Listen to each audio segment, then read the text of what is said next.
Hare Krishna to all of you. Respected Dr. Rajra, the members on the dais, Mahesh ji, and my dear friend Advani, and dear friend. I can address you as dear friend, right? Yes. You can hear me behind? No. I thought so.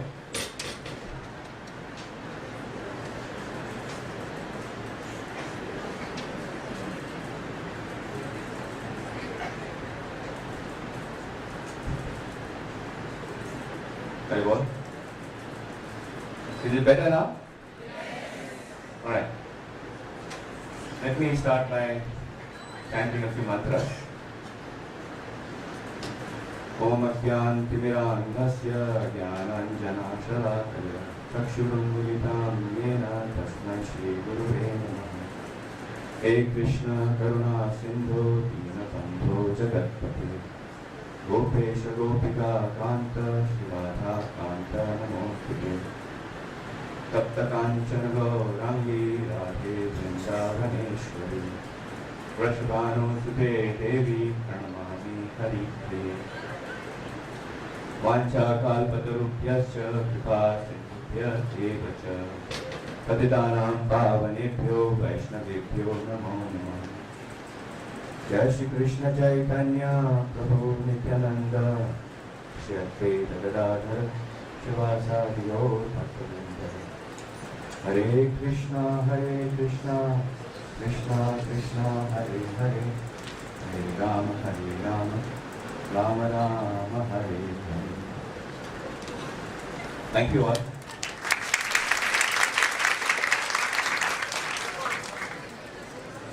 So I consider myself very fortunate to be addressing this gathering, and thank you for inviting me here and you all taking your busy time out and listening to me. You are all students, and as we are talking about this topic, spiritual education, need of the hour. Education basically provides us, or should provide us, three things: knowledge, skill, and values. Today's education provides us enough knowledge and enough skills, but it's somewhat lacking in values. In my school times, there used to be a class called moral science class. I don't know how many people did their schooling with a moral science, because I come from missionary school. Very interesting to note what other people have to say about our scriptures. And mind you, we do not have one scripture, we have treasure trove of scriptures. We have 4 Vedas, we have 108 Upanishads, we have Puranas, basically 18 are main, there are many more, Mahabharata, Ramayana, and Srimad Bhagavatam, and many more. There are bi-commentaries written by scholars. So it's a treasure trove of scriptures. It said it takes 16 years to master one Veda. So if we have to read all the scriptures, where is the time in today's world? But I try to present to you something from Mahabharata and something from Ramayana today, or something from Bhagavad Gita, a gist of what I have tried to recollect to the best of my ability. In 1835, there was a famous Britisher, Lord Macaulay. He gave a speech in the British House of Commons. He toured the length and breadth of India. And he gave a speech. I mean, you can go on the internet and log in Lord Macaulay's speech and you'll find it. He said, I have toured the length and breadth of this country, India. I couldn't find one dishonest person. I couldn't find one beggar. Can you imagine? Just 180 years ago, our India. And the people are so rich, materially, culturally, and spiritually. And the basic reason I could attribute to their being rich is their ancient Gurukula system. So, if we truly want to subjugate this nation, if we truly want to invade this nation, then we should break their education system. And we should make them believe that whatever is British is good and whatever is Indian is bad. And that's how they destroyed our ancient Gurukula system. And they introduced the British educational system, I think the CBSE board or whatever, still we are learning that. There was one more German philosopher, Max Muller. He toured for 4 years in India.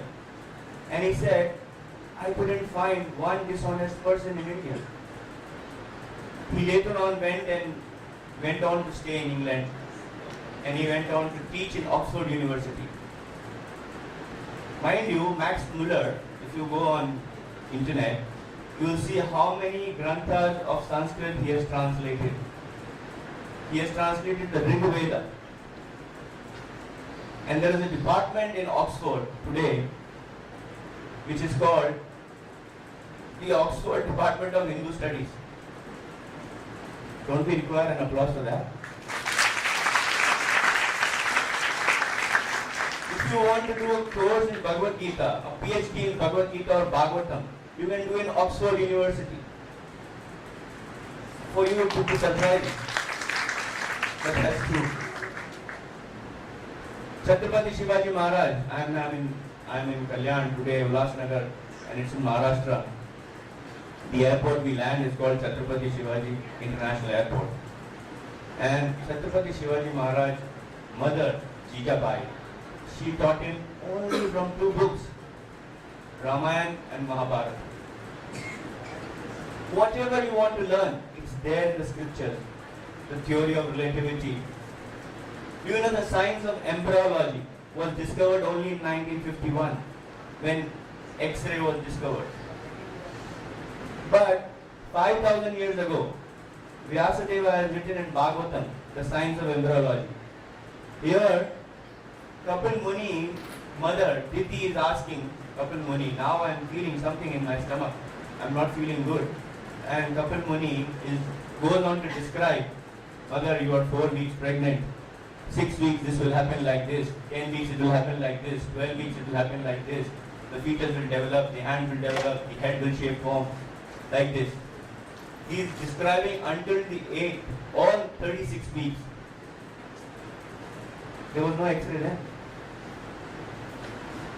So, I mean, Indians are basically very, very intelligent people, but we just need a little bit of direction.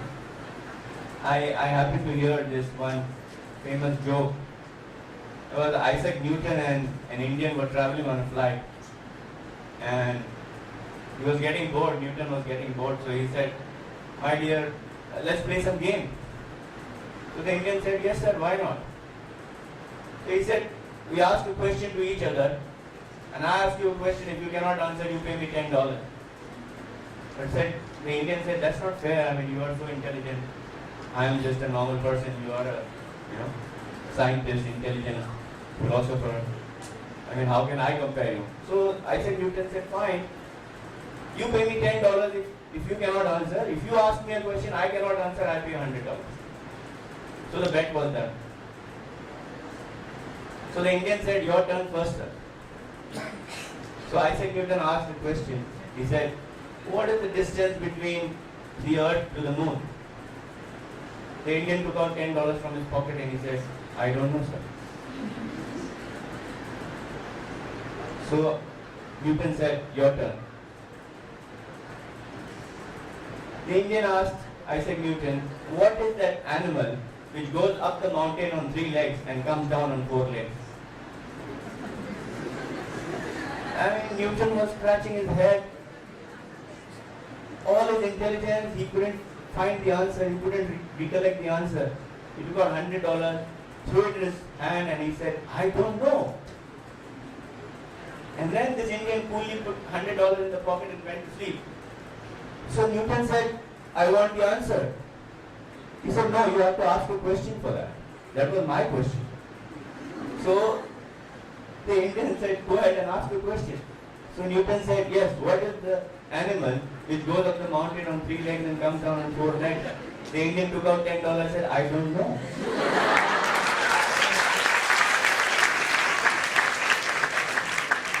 So I mean, we are really, really intelligent people, right? So you can congratulate yourself. You are from that gene pool, which is very, very intelligent. Mind you, I'm not joking. We are the people who teach the world what is a sewerage system. Harappa and Mohenjo-daro, it had the first sewerage system. But we somewhere lost it, you know. And nowadays, what we lack is, concern for others,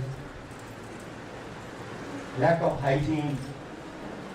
Srila Prabhupada, the founder Acharya of ISKCON, he said, cleanliness is next to godliness.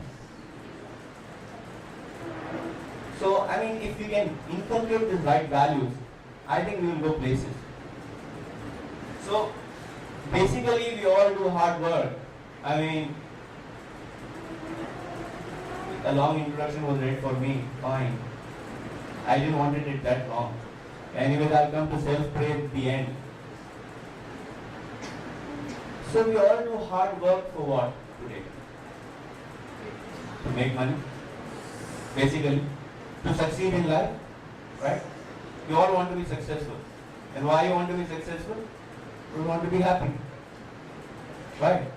So we feel the happiness is related to success and the success is related to the money. I just remember a small anecdote. 4 friends were living on the 40th floor of a building. When they came one day, the lift was not working. So they decided they will tell each other stories and walk up to the 40th floor. So they walked.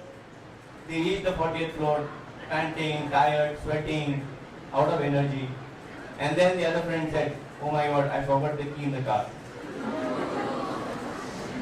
So success for us is like this. We run and we run and we run. And then what we achieve at the end, we feel, oh my God, this is not what I wanted. I wanted a car, but then when I got it, I'm not happy. I wanted a big house, but when I got it, I said, I'm not happy. The happiness is still eluding. Imagine somebody gives you the most expensive iPhone 7 and you don't have a connection from Vodafone or Airtel or BSNL. What would be that phone? So as long as we are connected to God, all our success will matter. If we are not connected to God, this whole success will come crumbling down.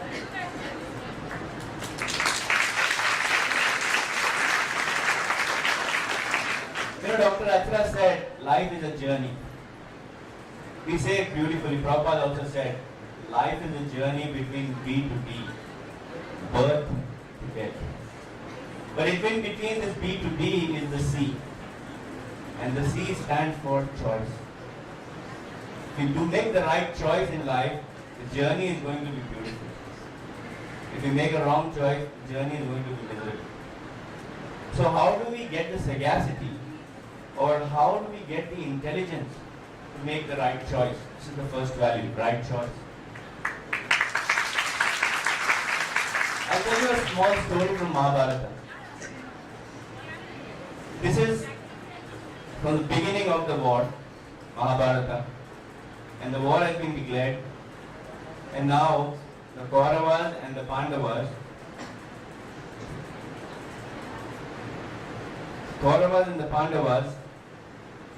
they go to Krishna for help. And Duryodhana goes to Krishna for help. And he's ushered in. And when he reaches there, Krishna is sleeping. And Duryodhana sees the chair next to the head of Krishna and he sits there. Much later, Arjuna walked in. And he keeps standing at the feet of Krishna.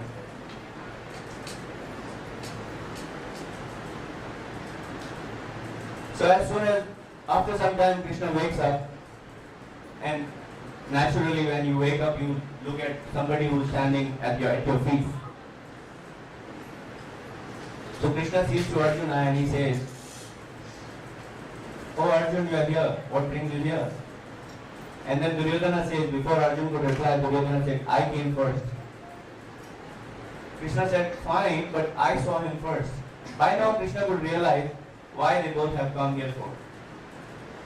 So he said, "Fine. You came first, but I saw him first, and he is younger to you. So he gets the first opportunity to choose. And the choice I have in front of you is two. One is my Narayani Sena, which was very, very powerful at that time. The Yadav army was very, very powerful. It was a world beater. And on the other hand is me. I have taken a vow, I will not fight in this war. I will not pick any weapon. So please choose." So Arjuna, without hesitating for a moment, he said, "I choose you, O my Lord." And Duryodhana was very happy. Fine, he wanted the Narayani Sena. But what Arjuna did was, he chose God over God's resources. Once you have God, his resources are automatically yours. So he was a smart person, right? So how did he get the wisdom to choose? Right. We come to the second value, humility. Arjun was humble enough to understand and realize that Duryodhana was greedy, arrogant, envious. He was too much attached.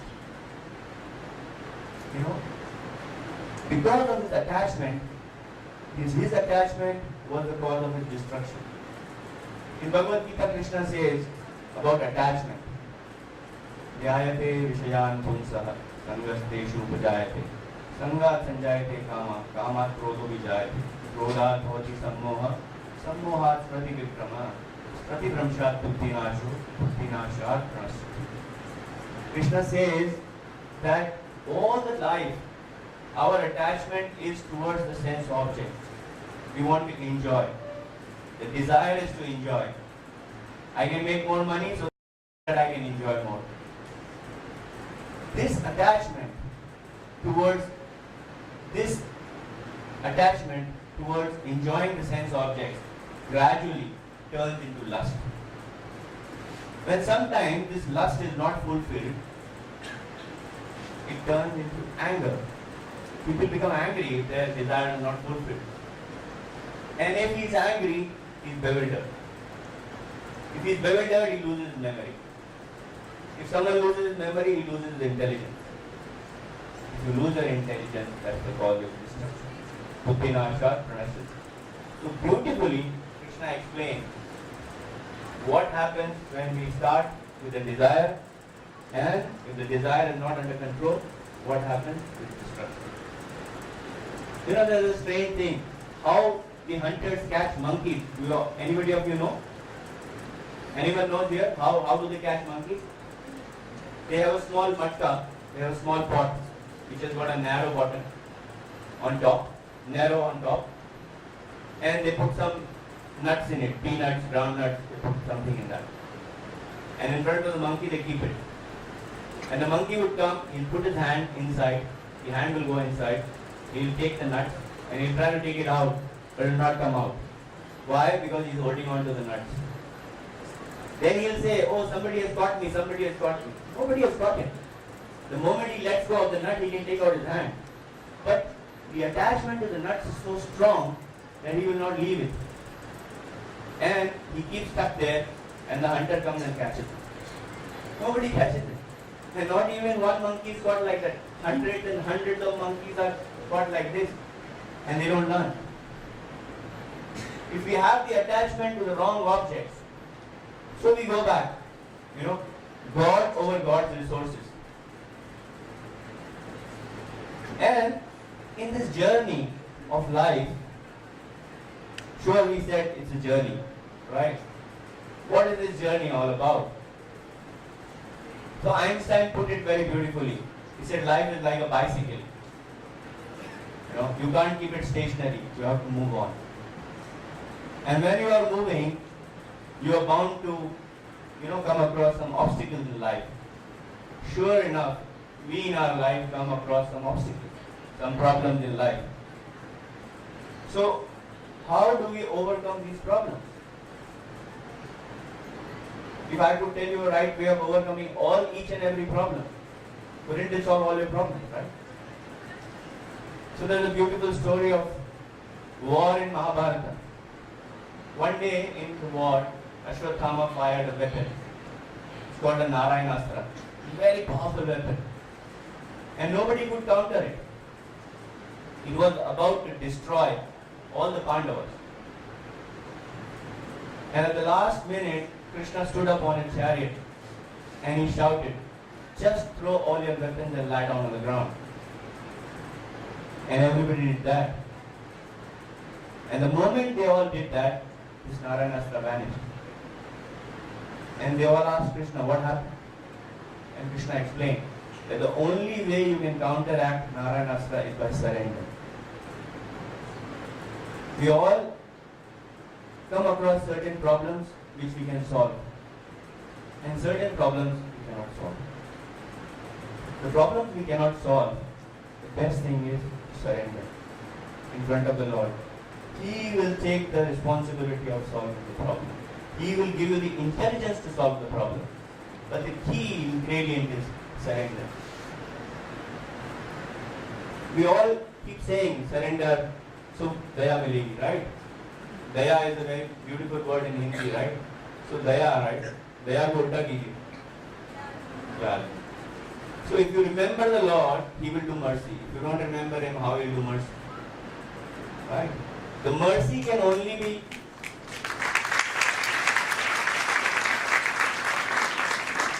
you can only get the mercy by surrender. And then I come to one more attribute which Dr. Rachra said. We have lost the respect. We have lost the respect for our mother, father, parents. We have lost the respect for our teachers. If we surrender, then only we are going to get something. And there is a very beautiful story about these attributes, how to respect the elders, and what is self-praise in Mahabharata, so that we can get the right value in life of surrender, respecting of the elders, and desist from self-praise. One day in the war of Mahabharata, Karna was the army commander, and he came in front of Yudhishthira, and they had a huge battle. And Karna almost killed Yudhishthira. He injured him badly. But at the last minute, his chariot driver, Yudhishthira's chariot driver, was very, very smart. He took him away from the battlefield. You need to have a beautiful chariot driver. You need to have an intelligent chariot driver. And he took him away. And here Yudhishthira was in his camp nursing his wounds. And at the end of the day, Krishna and Arjuna came because they came to know he was injured. So they came to ask about his health. And as soon as Arjuna entered the camp, Yudhishthira said, "So, have you killed Karna?" Arjuna said, "No, I came to inquire about your health." He said, "You just say you are a very big warrior. You're good for nothing. In so many days you couldn't kill Karna. Even this Gandiva Dhanush of yours, the bow he carried is the name of Gandiva. Even this Gandiva Dhanush of yours has no value." As soon as he said this, Arjuna took out a sword and he was about to kill Yudhishthira. And Krishna put him on hold. He said, "Well, what are you doing?" He said, "No, but I had taken a vow." Arjuna said, "I had taken a vow that anybody who abuses the Gandiva Dhanush, I will kill him." And Krishna told him, who tells you to take all this silly vow? But anyways, I have a solution for that. Please abuse Yudhishthira. And the good thing about Pandavas were that they used to follow Krishna. Just whatever Krishna said, they used to follow. And Arjuna went on to lambast Yudhishthira. He said, "You are good for nothing. You played the, gambling game. Because of this, we are suffering," and all this. And the moment he finished, Krishna said, "According to the scriptures, if you disrespect an elder, if you abuse an elder, that will like killing you." Can you clap for that? If this is the right value, you can learn from the scriptures. And now Arjuna took out his sword again and he was about to kill himself. And Krishna told him, why you are doing that again? So Arjuna said, never I disrespected my elder brother. First time in my life I abused him. So now I don't have any right to live. I should kill myself. Fine, Krishna said, I have a solution to that. Please praise yourself. So he went on to praise himself. There is no big warrior than myself and all this. And Krishna said, self-praise is like suicide.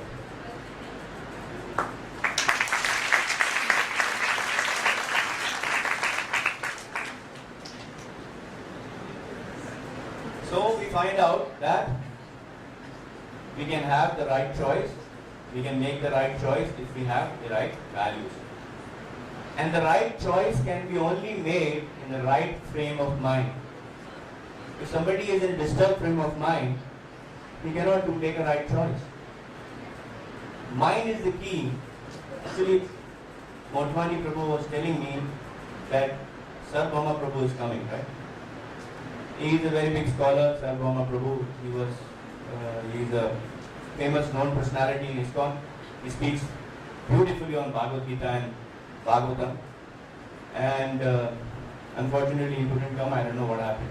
And he says that mind is like a knife. This knife, if you give it in the hand of a dacoit, it will kill people. The same knife you will give in the hand of a surgeon, it will save life. So mind is the same. If you train it properly, it can take you to the greatest of height. If it is untrained, not in control, it can take you to destruction. How to control the mind? That is the essence. And Bhagavad Gita tells us about this. Mind can only be controlled by a mantra. M-A-N. Man means mind. Tra. Trayate iti mantra. Something which helps you deliver your mind. Something which helps you focus your mind. Something which helps you train your mind. It's called a mantra. So I would request you all to take this meditative chanting, which will help you train your mind, and it will sharpen your mind, and you will see that your studies become easier. When you are in the right frame of mind, something you want to absorb. In just about 100 years back, there used to be a competition called Shruti-Dhar competition. Vedas were never written down before. 5,000 years back, when the human memory was failing, Vyasadeva put it down. But before 5,000 years, Vedas were just transferred by speaking to another. One person listened something, he used to remember. As just 100 years back, there used to be a competition in Andhra Pradesh, Hyderabad. Shruti-Dhar competition. And what they used to do in this competition, they used to have a gathering in an auditorium of maybe 1,000 people. There are only 200, 300 people today here. But 1,000 people. And they would start asking questions. And the person who's the contestant, he has to listen to all the questions. So they will ask 100 questions. So 1, 2, 3, 4, 5, 6, like this 100. He will hear all the questions. And then he will start replying to all those questions one by one. So your question, your. He has to remember all those people who asked in sequence. And on top of that, when the question started, there was a bell. It used to start when the first question started. And when he gave the 100th answer, this bell would stop. And he would say, the bell rang 22,334 times.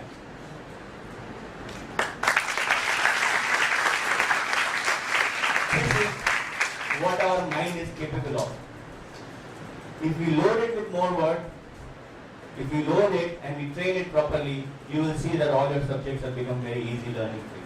Just read it once and it's just in your mind. So wouldn't you want to do that? So I would request you all to take up this mantra meditation, and you can take guidance from your teachers, and let's chant one mantra together. You can repeat after me, and that's the end of my lecture. So Hare Krishna, Hare Krishna, Hare Krishna, Hare Krishna, Krishna Krishna, Krishna Krishna, Hare Hare, Hare Hare, Hare Rama, Hare Rama, Hare Rama, Hare Rama, Rama Rama, Rama Rama, Hare Hare. Hare Hare. You know the meaning of this mantra? Anybody here? Those people who don't know the meaning of this mantra, they can put their hands up. So that is much better, I can see at least. So the meaning of this mantra is, this Hara is Radharani. She is our mother, eternal mother.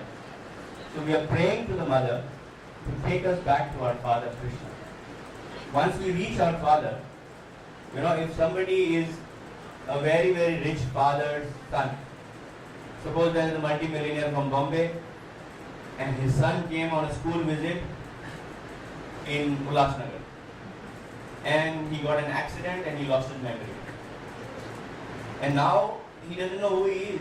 He was alone and he's roaming around the streets of Ulhasnagar like a beggar because he doesn't know who he is. He doesn't know whether he's Advani's son or Advani's son or whoever's son he is. He doesn't know that because he lost his memory. And he's on the streets of Ulhasnagar begging for food.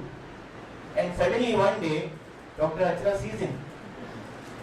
And he realizes, oh my God, this is the son of this big businessman. So he catches him by his hand, takes him to his father. Period. Over. No need to give food every day. That's what we want, right? To go back to our father so that we can do everything. Choosing God over God's resources. You choose God, all resources are yours. Thank you very much.